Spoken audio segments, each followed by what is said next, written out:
What's up guys, we're back again, and unfortunately we made a mistake. So putting this in, I know that when I took the factory one out it had like a kind of fabric heat shield on, but I didn't really think that that was doing much.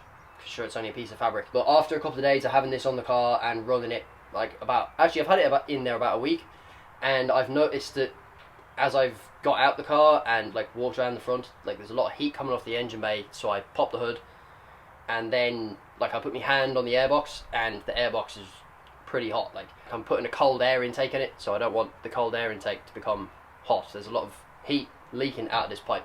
So I've gone ahead and ordered up some titanium heat shield, which we're going to wrap this with today. I have Ben here again helping me, just for the sake of it's easier to do everything with two people, in fairness. Now this titanium heat wrap I got off Amazon. I will leave a link in the description if you want to do anything like this yourself. You can wrap your exhaust, or if you have a charge pipe as well, you can do this. So here it is. Here's the heat wrap. We've left it in this water just to soak for, what, about 20 minutes or so? About 20 minutes, yeah. So this should be ready now for us to get a good stretch on it. Obviously once it soaks the water in, it just becomes a bit more pliable. And we're going to go ahead and mock this up on our charge pipe, and then reinstall everything for like the third time now, I think. But hopefully once this goes in, I won't have to take this charge pipe out again. So let's get into it. Okay, so we have our charge pipe here, and we have our heat wrap, which has been soaked in the water. I'd highly recommend you wear gloves while you're doing this, because this stuff is a massive irritant, and if you get it on your skin or get any of the fibres in your skin, it's not going to be pleasant. So we're going to leave this tab folded over the end, and I'm going to kind of guess where the silicone was, because I didn't mark it as it came out. But I'd say we should be fine with starting our wrap here. So we're going to leave this tab folded under, wrap this onto here, take this round, continue over the top. I'm just going to do a straight wrap to begin with, just to make sure the tab is folded like that. So we're folded under. Now what I'm going to do is overlap this by maybe ½ an inch or something like that, and just keep going up the pipe, trying to keep tension on it as we're overlapping. This is a 15-meter roll, which I think should be plenty for this job. So as I have this here now, what I'm going to do is I'm going to get a zip tie, just as a temporary measure, just to clamp around this so this doesn't come undone as we're trying to do the rest of it, and I don't have to keep holding this here. So I'm going to zip tie this, and we're going to work our way down to the end, and then I'll show you the next portion.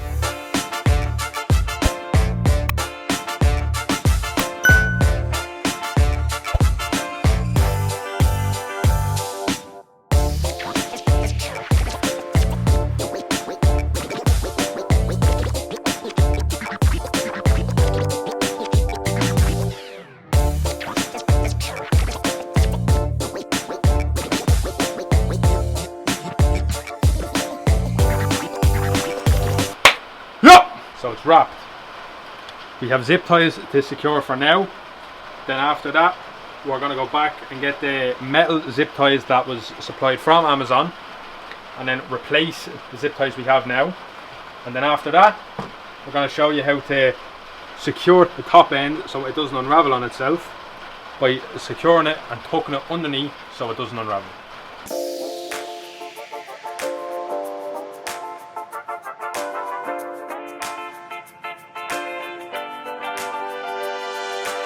So the zip ties provided by Amazon are not long enough. So one of them does not stretch around full. So we had to put two, one into the other, and it fits then. We kind of found that it wasn't tightening up as much fully, and it was still spinning. So what we did was we got a pliers and a small tiny screwdriver to fit into the little crevice there and hold it tight. So I grabbed it there, I spun it around with the pliers, and then used the leverage off the pliers to bring it tight, and you can see it kind of moving, and then it gets tighter. So if you spin it and do it on the other side, you just hold it good and do it again, get the leverage, it moves.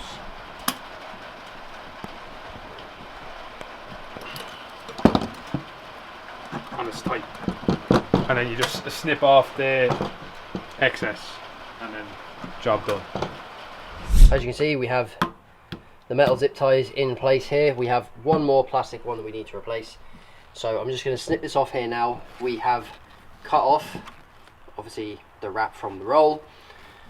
And now we're just going to see, can we tuck this under to finish off the wrap and not lose too much tension. So what we're going to have to do, I don't know if I might cut a little bit more off of this. This stuff is actually fairly easy to cut. You can cut it like with just a normal pair of scissors. Like that. Now, what I'm going to do, because obviously we've tension kept by these, it's only the end that's going to lose tension here. So I'm just going to loosen this off a little bit, just so I have enough room to tuck this underneath the second to last fold. As Ben said earlier, we're going to tuck this under here like so. And as we've done that, I'm now going to use a screwdriver, a flathead, to push this down, push the material in, tuck it in underneath. And once we have this tucked, we're going to come back with another metal clip and secure it on the end, so we have no situations where this unravels from itself. Okay, so we have all of this wrapped now. We have it permanently secured with the metal clips. If you have the same issue that we have with them not being long enough, as Ben said earlier, you can just join them together, so you can get them around. Use that little trick that he has with the pliers and screwdriver to get them nice and tight. We have our end chopped off and secured, tucked underneath, secured with our metal clip. And obviously you want to make sure that you leave enough room at the edge of here for your bolts to go in. You don't want anything blocking the entrance to where you have to reinsert this into the engine bay. So now, with this being sopping wet, we do need to dry this. As you can see, I've left fairly equal size kind of lap overs, but as this dries, it will shrink and contract and get tighter around the pipe, which is good. We did get a good stretch on it as we were going. The fact that Ben could hold the roll for me, so I didn't have to worry about, as I was wrapping it, like the roll would get twisted up and stuff. Didn't have to worry about that. He could just stand there and hold the reel so that I could keep it flat the whole way, keep good tension on it. It will contract and shrink as it dries. We don't have a heat gun because Ben promised me that he was going to bring one, and he didn't.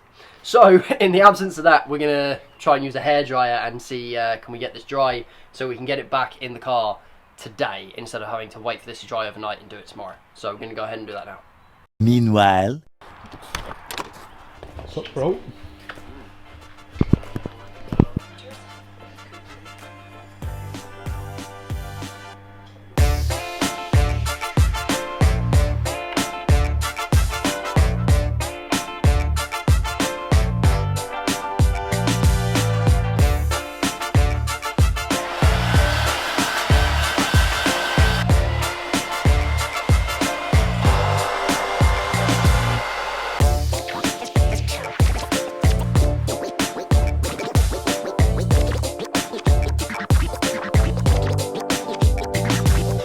Okay, so as you saw just then, we've actually managed to dry this with a hairdryer. So if you don't have a heat gun, a hairdryer will work. It's not like proper dry. Actually, like it pretty much is, but like the point is it's not sopping wet anymore. Now, I know I just touched that with my bare hands, but you really don't want to do this because I don't know if you'll be able to, if the camera will pick this up. Can you see, Ben? Can you see the fibers on that? You can kind of see it like here. You can see them strands coming off. all these fibers sticking up on there. That is what you do not want in your hands.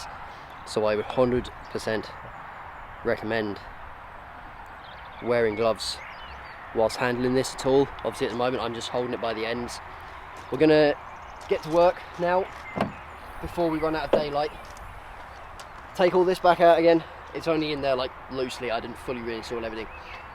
Drop this back in, get the silicone all hooked up, get everything on, make sure it fits and nothing's too tight or anything like that. And then that'll be job done.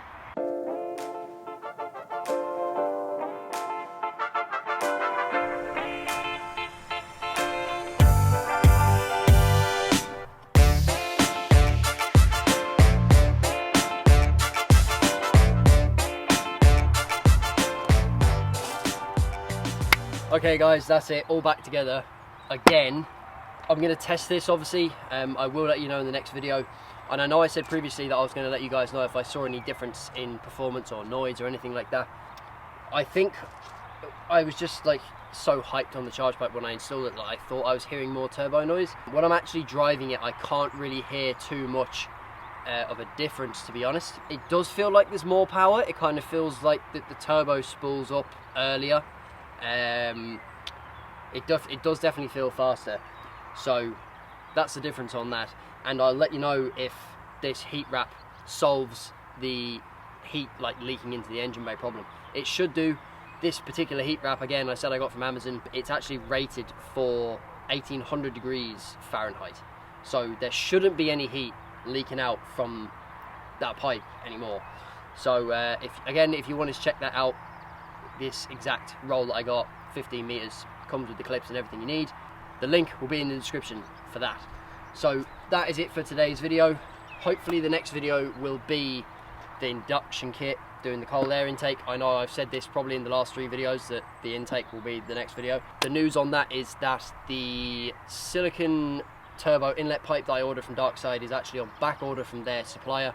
It will be in on the 16th of May, and then I'll probably have it a few days after that. So that's still a little while away. Depending on when this video gets uploaded, we might get time to squeeze in another little aesthetic kind of mod maybe in between this. But I'm definitely happy to get that wrap done and definitely do it all in one day as well. So yeah, if you did enjoy this video and it helped you wrap your own exhaust or wrap your own charge pipe, then make sure to drop a like on it. Please also consider subscribing. We're going to continue with this build. We've got some big mods coming, big mods planned, and Ben and Lara will only be featured in more videos if that's the reason that you're on the channel. So yeah, thank you very much for watching, and I'll see you in the next one. Peace.